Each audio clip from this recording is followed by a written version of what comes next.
Welcome to my channel. ഞാൻ ഹരികുമാർ മാവേലിക്കര. എറണാകുളം ശിവക്ഷേത്രത്തിലെ ഉത്സവത്തിന്റെ ഭാഗമായി ലൈവ് മ്യൂറൽ പെയിന്റിംഗ് പ്രദർശനം തുടരുന്നു.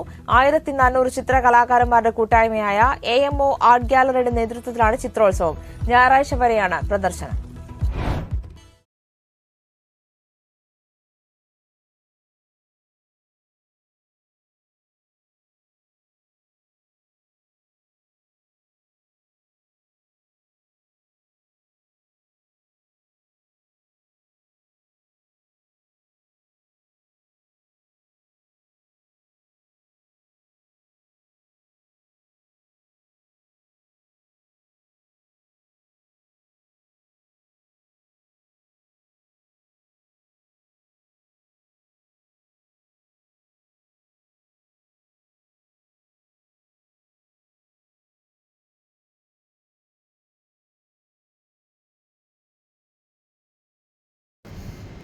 ഇന്ന് നമ്മൾ സംസാരിക്കുന്നത് ചുമർ ചിത്രങ്ങളെ പറ്റിയാണ്. ചുമർ ചിത്രകല ക്ഷേത്രങ്ങളും പള്ളികളും പഴയ രാജമന്ദിരങ്ങളും മോടി ആക്കുന്നതിന് അവയുടെ ചുമരുകളിൽ വരച്ചിട്ടുള്ള ചിത്രങ്ങളെയാണ് പൊതുവെ ചുമർ ചിത്രങ്ങൾ എന്ന് പറയുന്നത്. കെട്ടിയുണ്ടാക്കിയ ഭിത്തിയിൽ കുമ്മായം കൊണ്ടുള്ള ഒന്നാം തലത്തിന് മുകളിൽ പൂശിയെടുത്ത മറ്റൊരു നേർത്ത തലത്തിൽ രചിച്ചിട്ടുള്ള ചിത്രങ്ങളെയാണ് മാത്രമാണ് ചുമർ ചിത്രങ്ങളെന്ന് പണ്ഡിതർ അഭിപ്രായപ്പെടുന്നു. ഗുഹാചിത്രങ്ങളും മറ്റും പൂർവ്വ ചിത്രങ്ങളായല്ല, അവയുടെ മുന്നോടികളായ ചിത്രങ്ങളെയാണ് പരിഗണിക്കുന്നത്. മ്യൂറൽ, ഫ്രെസ്കോ എന്നിങ്ങനെ 2 തരത്തിലുള്ള ചുവർ ചിത്രങ്ങളുണ്ട്. ചുവരിന്മേൽ തേക്കുന്ന പശ ഉണങ്ങുന്നതിന് മുമ്പ് അവയിൽ ചിത്രം രചിക്കുന്നതിന് ഫ്രെസ്കോ എന്നും, പശ ഉണങ്ങിയതിന് ശേഷം ചിത്രം രചിച്ചാൽ അത്തരം ചിത്രങ്ങളെ മ്യൂറൽ എന്നും വിളിക്കുന്നു. കേരളത്തിലെ ചുമർ ചിത്രങ്ങളുടെ ചരിത്രം. കേരളത്തിലെ ചുമർ ചിത്രകലാ പാരമ്പര്യത്തിന് ഏകദേശം 10 നൂറ്റാണ്ടോളവും പഴക്കമുണ്ട്. ഭരണകാലത്ത് രചിക്കപ്പെട്ടതെന്ന് കരുതുന്ന കന്യാകുമാരി ജില്ലയിലെ തിരുനന്ദിക്കരയിലുള്ള ഗുഹാക്ഷേത്രത്തിലെ മച്ചിലുള്ള ചിത്രങ്ങളാണ് പഴക്കമേറിയത്.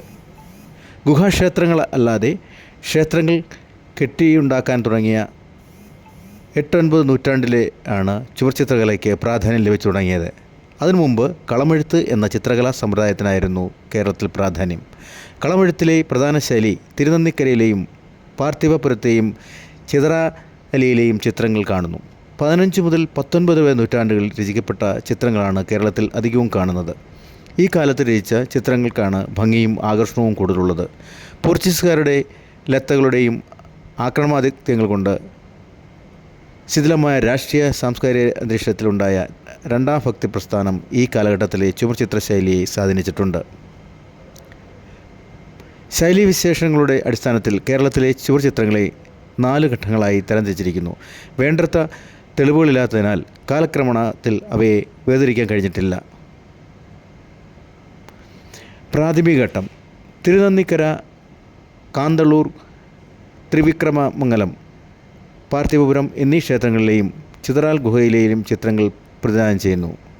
പ്രാഥമിക അനന്തരഘട്ടം മട്ടാഞ്ചേരിയിലെ രാമായണ ചിത്രങ്ങളും തൃശ്ശൂർ വടക്കുന്നാഥൻ, തിരുവഞ്ചിക്കുളം, ഇളങ്കുന്നപ്പുഴ, മുളക്കുളം, കോട്ടയം, താഴത്തങ്ങാടി, വാസുദേവപുരം, തൃക്കൊടിത്താനം എന്നീ ക്ഷേത്രത്തിലെ ചിത്രങ്ങൾ പ്രതിനിധീകരിക്കുന്നു.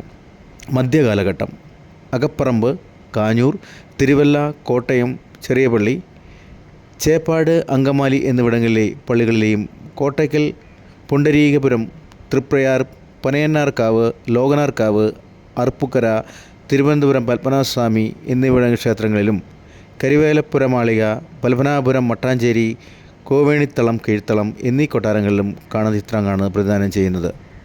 മധ്യകാലാന്തര ഘട്ടം പ്രതിദാനം ചെയ്യുന്നത് ബാലുശ്ശേരി, കോട്ടയ്ക്കൽ, കോഴിക്കോട്, തളി, വടകര, കീഴൂർ, വടകര, ചേന്നമംഗലം, ലോകനാർക്കാവ്, കരിമ്പുഴ, പുന്നത്തൂർ കോട്ട എന്നിവിടങ്ങളിലെ ചിത്രങ്ങളുമാണ്. ക്രൈസ്തവ പള്ളികളിൽ ചുവചിത്രങ്ങൾക്ക് 4 നൂറ്റാണ്ടിലെങ്കിലും പാരമ്പര്യമുണ്ട്. 1599 ഉദയംപേരൂർ സുഹന്നദോസത്തിനു ശേഷമാണ് ക്രൈസ്തവ പള്ളികളിൽ ചുവർ ചിത്രങ്ങൾ കൂടുതലായി വരച്ചിട്ട് തുടങ്ങിയത്. വടക്കൻ കേരളത്തിൽ 18-ാം നൂറ്റാണ്ടിലെ മൈസൂർ ആക്രമണങ്ങളുണ്ടായ അരാജകത്തെയും ബ്രിട്ടീഷ് ആധിപത്യവും വിശ്വാസ പ്രതിസന്ധിയും ക്ഷേത്ര സംസ്കാര ചർച്ചയും സൃഷ്ടിക്കുകയും ചുവർചിത്രകലയുടെ പതനത്തിന് ഇടയാക്കുകയും ചെയ്തു. രാജസ്ഥാൻ കഴിഞ്ഞാൽ ഇന്ത്യയിലെ ഏറ്റവും വലിയ ചുവർചിത്രങ്ങൾ കേരളത്തിലാണ് ഉള്ളത്. സവിശേഷതകൾ: വർണ്ണങ്ങൾ കാവിച്ചുവപ്പ്, കാവിമഞ്ഞ, പച്ച, ചുവപ്പ്, വെള്ള, നീല, ഹരിത നീലം, കറുപ്പ്, മഞ്ഞ, സ്വർണ്ണമഞ്ഞ തുടങ്ങിയ നിറങ്ങളാണ് ചുവർ ചിത്രരചനയ്ക്ക് ഉപയോഗിച്ചിരിക്കുന്നത്. എങ്കിലും കാവിച്ചുവപ്പാണ് കേരളത്തിലെ ചിത്രത്തിലെ പ്രധാന വർണ്ണം. മണ്ണിലെ ധാതുക്കളും സസ്യഭാഗങ്ങളും രാസവസ്തുക്കളും ചായങ്ങൾ നിർമ്മിക്കാൻ ഉപയോഗിച്ചിരുന്നു. വെട്ടുകളിൽ നിന്ന് കാവിച്ചുവപ്പും കാവിമഞ്ഞയും, നീലിയമരിയിൽ നിന്ന് നീല നിറവും, മലക്കയറ്റിൽ നിന്ന് എരവിക്കറയിലോ മനയോലയിലോ നീലനിറം ചേർത്തോ പച്ച നിറവും, എണ്ണക്കരിയിൽ നിന്ന് കറുപ്പും നിർമ്മിച്ചിരുന്നത്. കൂടാതെ ചായലീവും നിറക്കൂട്ടാക്കാൻ ഉപയോഗിച്ചിരുന്നു.